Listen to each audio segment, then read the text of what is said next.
1절부터 7절까지 말씀 보았습니다. 오늘 하나님이 주신 기회라는 제목으로 잠시 말씀 증거하려고 합니다. 미국의 서부 시대, 이 개척 시대에 골드러시라는 그 시대가 있었습니다. 서부 쪽에서 금이 발견된 거죠. 그래서 많은 사람들이 그 금을 캐러 부자가 되고자 하는 꿈을 가지고 서부로 몰려들기 시작했습니다. 그때 한 사람이 서부에 사람들이 막 몰려든다는 이야기를 듣고 내가 그쪽에 가서 좋은 식당을 차리면 돈이 되겠다 이렇게 생각을 한 거죠. 그래서 전 재산을 털어서 큰 천막들을 많이 샀습니다. 그리고 집기들도 사고 이제 큰 꿈을 안고 그 서부 지역으로 달려갔습니다. 그런데 서부 지역에 가서 보니까 이미 많은 식당들이 자리를 잡고 있는 거예요. 자기가 거기서 큰 식당을 정말 하려고 여러 개의 그 준비를 해가지고 왔는데 그것을 할 만한 곳이 마땅치 않았던 거죠. 결국 모든 것이 다 숲으로 돌아가서 망하게 되었습니다. 이 사람이 어떻게 할까, 무엇을 할까를 가만히 생각하다가 이렇게 광부들의 옷을 돌아보는 가운데 광부들의 바지가 너무 쉽게 떨어진다라는 것을 보게 되었어요. 며칠 있지도 않았는데 그 광부들이 고된 일을 하다 보니까 바지가 금방 낡아서 떨어지게 되는 거죠. 그때 이 사람이 착안한 것이 뭐냐 하면 그래, 그럼 좀 튼튼한 바지를 만들면 어떨까, 튼튼한 천으로 바지를 만들면 어떨까 해서 자기가 사갔던 천막들을 옷감 재료로 해서 바지를 만들기 시작했습니다. 그것이 청바지의 기원이 되는 겁니다. 모든 것을 다 잃어버릴 만한 상황이었지만 거기서 하나의 기회를 찾아서 그 기회를 통해서 자기의 인생을 바꿔나가게 되었다라는 이야기입니다. 누구나 인생에 3번 정도의 기회는 있다라고 얘기를 하죠. 기회는 왔을 때 잡아야 합니다. 그런데 이 기회를 잡기가 참 쉽지 않은 것 같아요. 이 기회를 잡기가 얼마나 어려운지 그리스 로마 신화를 보면 카이로스라는 기회의 신의 모습이 나옵니다. 그 기회의 신의 모습을 보면 앞에는 긴 머리가 있어요. 그런데 뒤는 대머리의 모양으로 되어져 있습니다. 그래서 기회가 올 때는 그 긴 머리가 있어서 잡기가 쉽다는 거죠. 그런데 기회가 지나가고 나면 잡을 것이 없어요. 대머리니까 아무것도 잡을 것이 없는 거예요.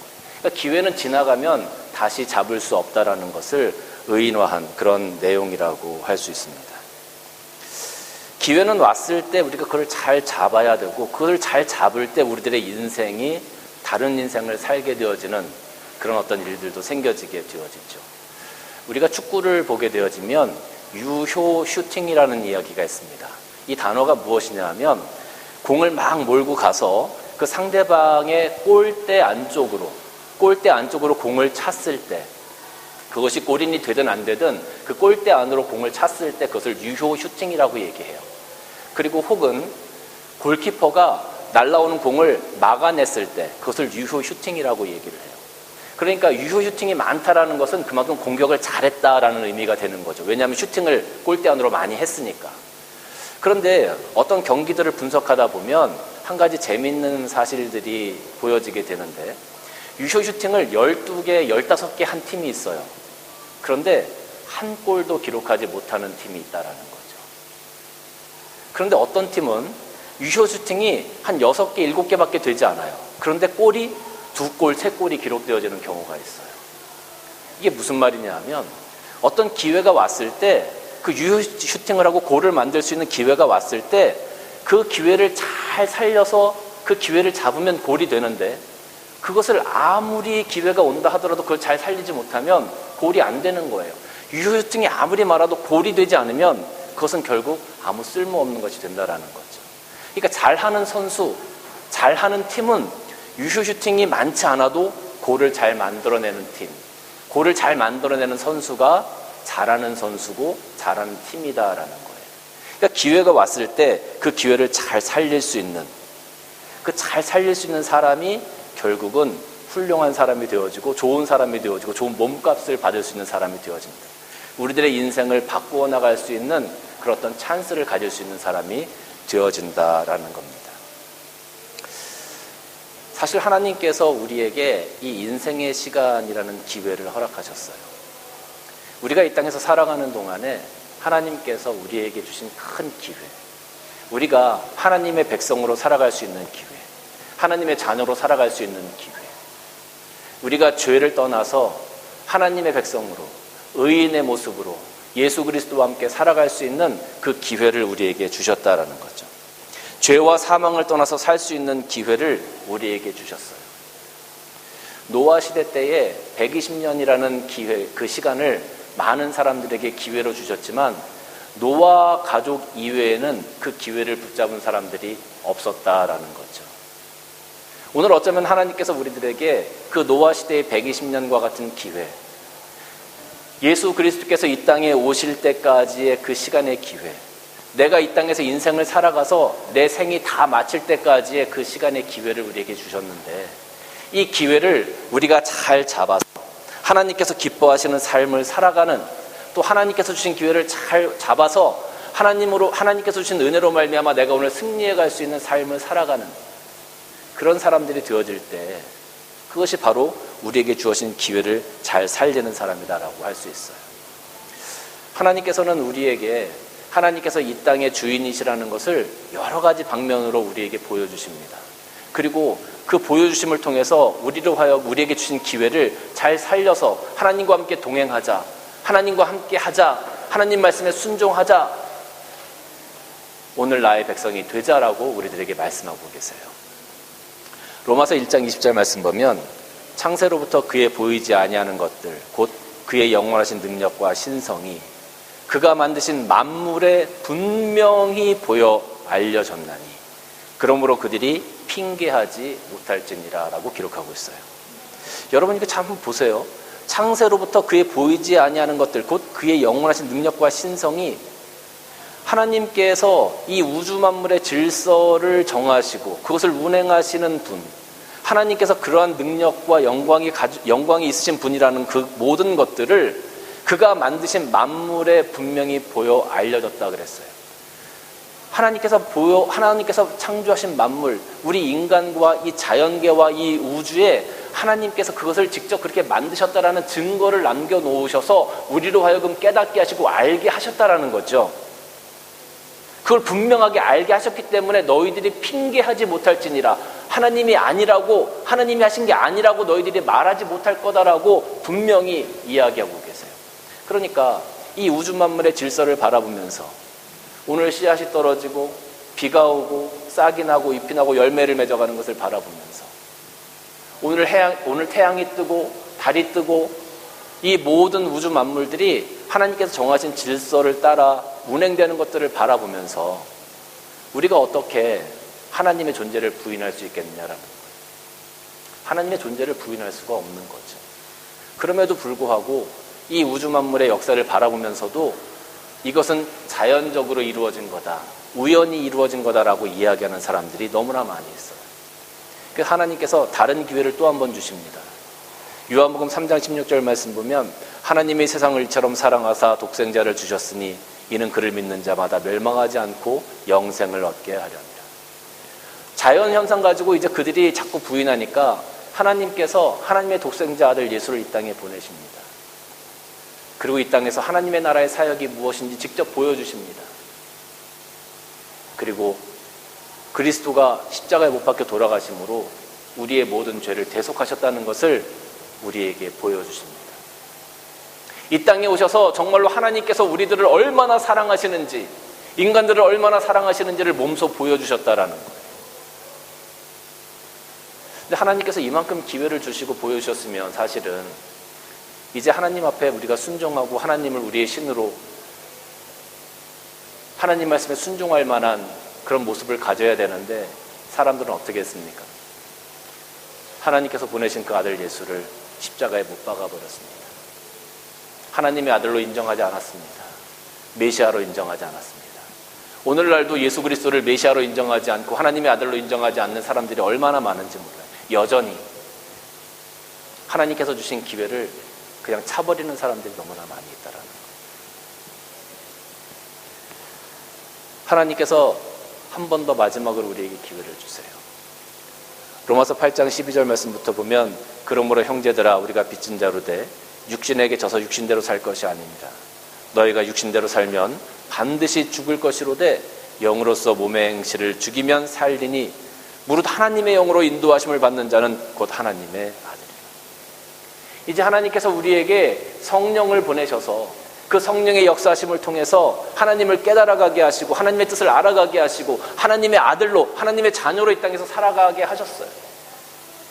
육신의 소욕에 지지 않고 죄의 노예로 살아가지 않도록 그 성령의 역사를 통해서 우리가 하나님을 깨달아갈 수 있도록 우리에게 기회를 더하여 주셨어요. 그럼에도 불구하고 오늘날 이 땅을 한번 보십시오. 이 세대를 한번 보십시오. 얼마나 많은 죄들이 관영하고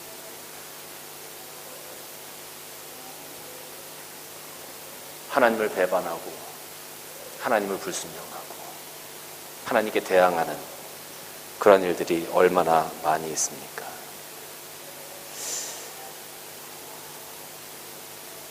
사실 오늘 본문 말씀에 이 아하스 왕이 오늘 하나님을 대적하는 그런 악한 세대의 아주 전형적인 모습이라고 할 수 있습니다.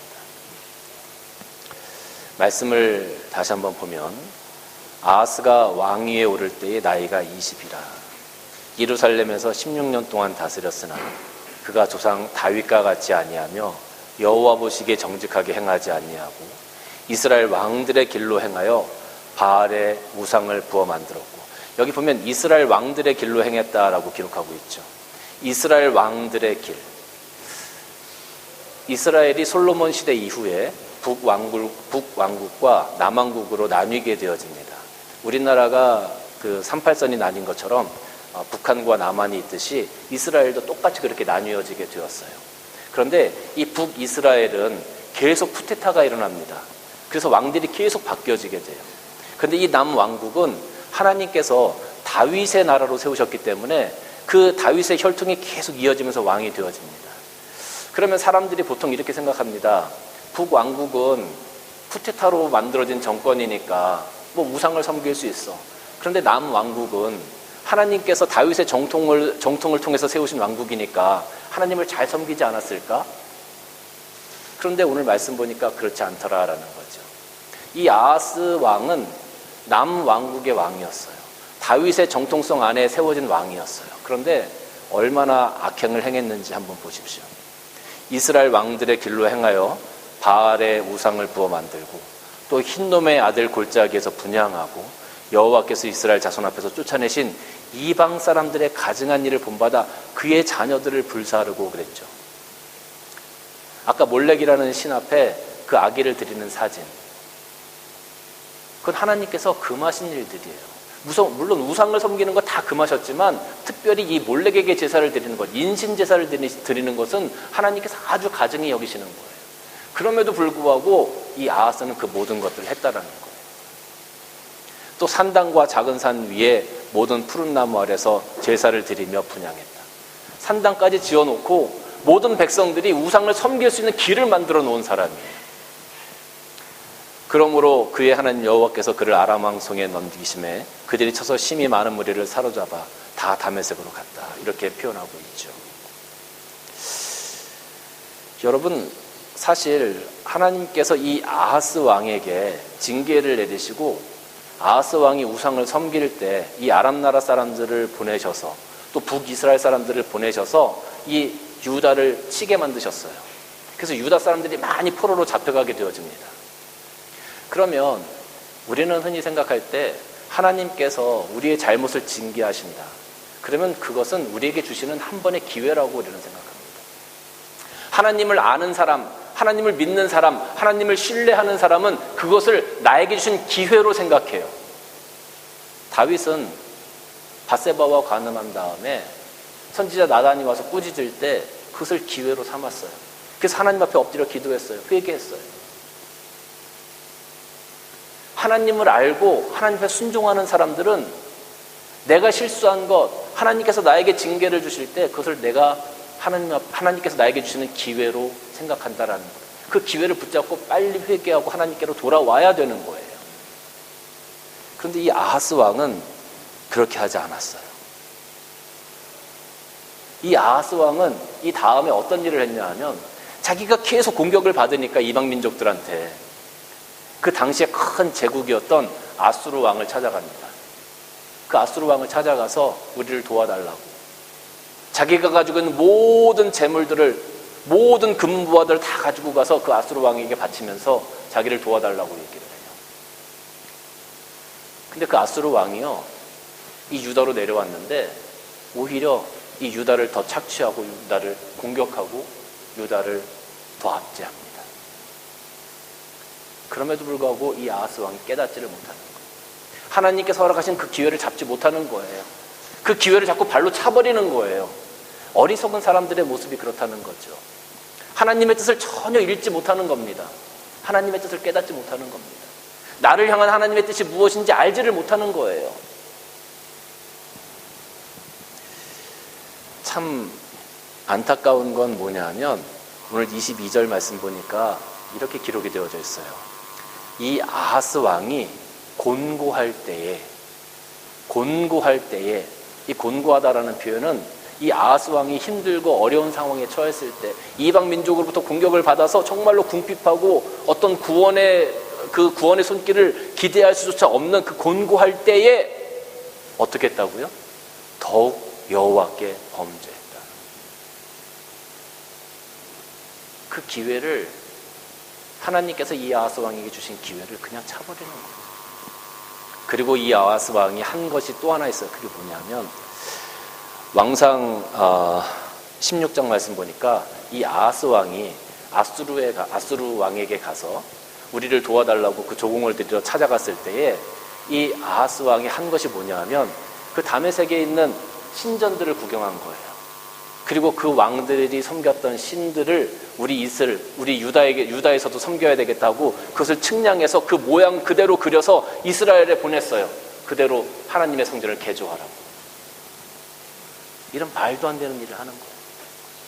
근데 아하스 왕은 그렇게 생각한 것 같아요. 나를 지키는 하나님이 이방 민족들의 신에게 져서 우리를 구원해 줄 수 없으니까 내가 이방 민족의 신을 섬기면 그 이방 민족의 신이 나를 구원해 주겠지. 그렇게 생각한 거예요.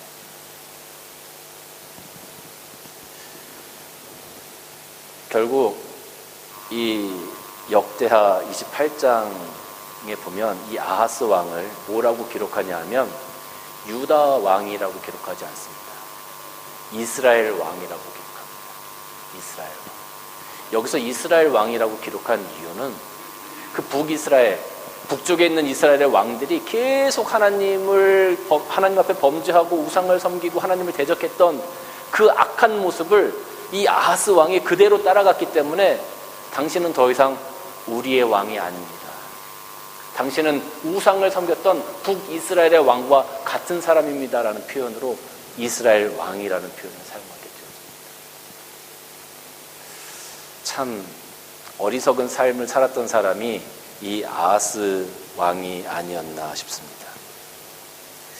아까도 말씀드린 것처럼 하나님은 우리에게 기회를 주시고 우리가 하나님 앞에 나아오기를 지금도 기다리고 계세요.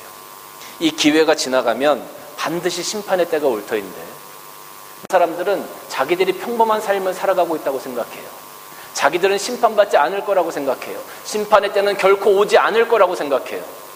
오늘 내가 살아가고 있는 이 삶의 방식은 세상의 모든 사람들이 살아가고 있는 삶의 방식이기 때문에 나는 지극히 평범한 삶을 살아가고 있다고 생각해요. 그런데 그 평범한 삶이 하나님께서 주신 기회를 차버리는 삶이다라는 거죠. 하나님을 대적하고 하나님 앞에 불순종하고 하나님의 말씀을 귀담아 듣지 않고 자기가 하고 싶은 자기의 뜻대로 내 마음대로 내 고집대로 오늘도 살아가고 있는 많은 사람들의 모습이 바로 이 아하스 왕의 모습과 같다라는 거죠. 아하스 왕이 곤고할 때에 더욱 여호와께 범죄하여, 어떻게 보면 이 아하스 왕은 그런 마음이 생겼는지도 몰라요. 하나님, 왜 내가 힘들고 어려울 때, 내가 이렇게 외세의 침략을 받을 때 나를 도와주지 않습니까? 내 아버지 도와줬고 내 할아버지 도와줬는데 왜 나는 이렇게 고통당해야 합니까? 나는 왜 이렇게 힘들어야 합니까? 내가 하나님 앞에 잘하려고 했는데 왜 내 삶이 이렇게 힘이 듭니까? 오늘 우리도 내 삶 가운데 어려움이 생기면 그런 고민 많이 하죠. 하나님, 내가 집사로 살아온 세월이 얼만데, 하나님, 내가 하나님 앞에 잘해보려고 했는데, 내가 교회 봉사한 게 얼만데, 내가 하나님 한 주도 빠지지 않고 하나님 앞에 나왔고, 내가 꼬박꼬박 11조도 했고, 하나님 내가 누구보다도 열심히 하나님 앞에 하려고 했는데, 살아보려고 했는데 왜 나는 이렇게 힘들어요? 왜 오늘 나는 이렇게 힘들어요? 대체 하나님 계시기는 한 겁니까? 그런 하나님이라면, 나를 도와주지 않는 하나님이라면 나는 하나님 곁에 있지 않겠습니다라고 교회를 떠나시는 분들도 계시죠. 그 어려움 가운데 이 아하스 왕이 공부할 때 더욱 하나님 앞에 범죄했다. 하나님의 사랑, 하나님께서 주신 그 기회를 깨닫지 못하고, 하나님께서 원하시는 길을 바라보지 못하고, 내 시각을 가지고, 내 눈을 가지고, 내 생각을 가지고, 내가 가고 싶은 것만, 내가 보고 싶은 것만, 내가 듣고 싶은 것만 바라보고 가는 사람들이 얼마나 많은지 몰라요. 하나님께서 말씀하시는 것, 하나님께서 바라보시는 것, 하나님께서 우리에게 가르쳐 주시는 것을 보고 나아가야 하는데 그것을 보지 못하는 거예요. 하나님께서 우리에게 말씀하시는 것을 들으면 그것이 내 삶 가운데 기회가 되어지는데 내가 듣고 싶은 것만 듣는 거죠. 하나님께서 보이고자 하시는 것을 바라보면 내 삶의 기회가 될 텐데 내가 보고 싶은 것만 보는 거예요. 그러니까 삶이 점점 더 힘들어지는 겁니다. 어려워지는 겁니다. 그런 하나님이라면 나 하나님 곁에 있을 이유가 없어요. 여러분, 이게 얼마나 어리석은 일인지 아십니까? 여러분, 우리에게 자녀가 있잖아요. 자녀가 뭔가 잘못했어요. 그러면 그 자녀를 양육할 것, 훈육할 것 아닙니까? 야단도 치고 때로는 회초리도 들 거예요. 그런데 이 자녀가 우리가 야단치고 회초리를 들고 해서 이 자녀를 훈육했어요. 그러면 우리 마음은 어때요? 그 자녀가 잘못을 깨닫고 엄마, 아빠 내가 잘못했어요. 이렇게 얘기하는 걸 기대하는 거잖아요. 그렇잖아요. 근데 이 녀석이 하는 생각이 뭐냐 하면 이 사람들은 내 친부모가 아닌가 봐. 나를 때리고 나한테 싫은 소리를 해? 이거 분명히 내 친부모면 이럴 수 없어. 나 이 집을 떠나야 되겠어. 그 집을 나가버려요. 여러분, 이게 얼마나 어리석은 일입니까? 그런데 세상에 있는 많은 사람들이 하나님 앞에서 지금 그런 행동을 하고 있어요. 우리가 자녀 얘기를 할 때 얼마나 어리석습니까 할 때 여러분 다 웃으셨잖아요. 그렇게 웃을 만한 일들을 우린 하나님 앞에서 하고 있다니까요. 하나님께서 우리에게 기회를 주셨어요. 우리가 아이들을 야단치고 훈육할 때 아이들에게 기회를 주고 싶어서 그러는 거예요. 기회를 주고 싶어서. 하나님께서 우리에게 기회를 주셨음에도 불구하고 그 기회를 차버리는 사람들이 얼마나 많이 있는지 몰라요. 이 기회가 지나가고 나면 심판의 때가 반드시 옵니다. 주인이 떠나면서 1달란트, 2달란트, 5달란트를 맡기고 떠났죠. 주인이 언제 올지 몰라요. 영원히 안 올지도 모르겠어요. 그런데 주인이 왔을 때 그 모든 것들을 계산하지 않았습니까? 오늘 이 기회의 시간이 지나고 나면 반드시 심판의 때가 옵니다. 이사야서 66장 15절 말씀 보면 그 심판의 때에 대해서 기록하고 있는데, 보라 여호와께서 불에 둘러싸여 강림하시리니 그의 수레들은 회오리 바람 같으리로다. 그가 혁혁한 위세로 노여움을 나타내시며 맹렬한 화염으로 책망하실 것이라. 여호와께서 불과 칼로 모든 혈육에게 심판을 베푸신즉 여호와께 죽임 당할 자가 많으리니. 사랑하는 성도 여러분, 하나님께서 이 땅에 오셔서 이 기회의 시간이 다 지나간 후에 베푸실 심판은 그 누구도 피할 수 없는 엄중한 심판입니다. 오늘 우리에게 주어진 이 기회의 시간을 우리가 더 많은 것으로, 더 좋은 것으로, 더 하나님께서 기뻐하시는 것으로 채워가야 우리의 삶이 하나님 앞에 인정받게 되는 것 아니겠습니까? 이제 2024년 이 하나님께서 주신 이 기회의 시간이 새롭게 시작되어집니다. 이 시간을 우리가 잘 붙들고 인생의 전환점으로 삼아야 할 겁니다. 우리가 하나님께서 주신 이 기회의 시간을 잘 살려서 하나님의 말씀 순종하고 하나님의 말씀 청종하고 하나님께서 기뻐하시는 곳에 내가 세워져 갈 수 있다면 우리들의 인생이 바뀌어지고 우리들의 인생이 하나님 앞에서 승리하게 되어지는 인생이 되어질 겁니다. 그런데 이 시간을, 이 기회를 놓쳐버리면 정말로 우리는 불행한 사람 되는 거예요. 어리석은 사람 되는 거예요. 하나님의 자녀로서 하나님 나라의 시민권자로서 하나님께서 주시는 복을 누리며 살아가는 2024년이 다 되어주시기를 주님의 이름으로 간절히 축원합니다. 기도하시겠습니다. 주님 감사합니다.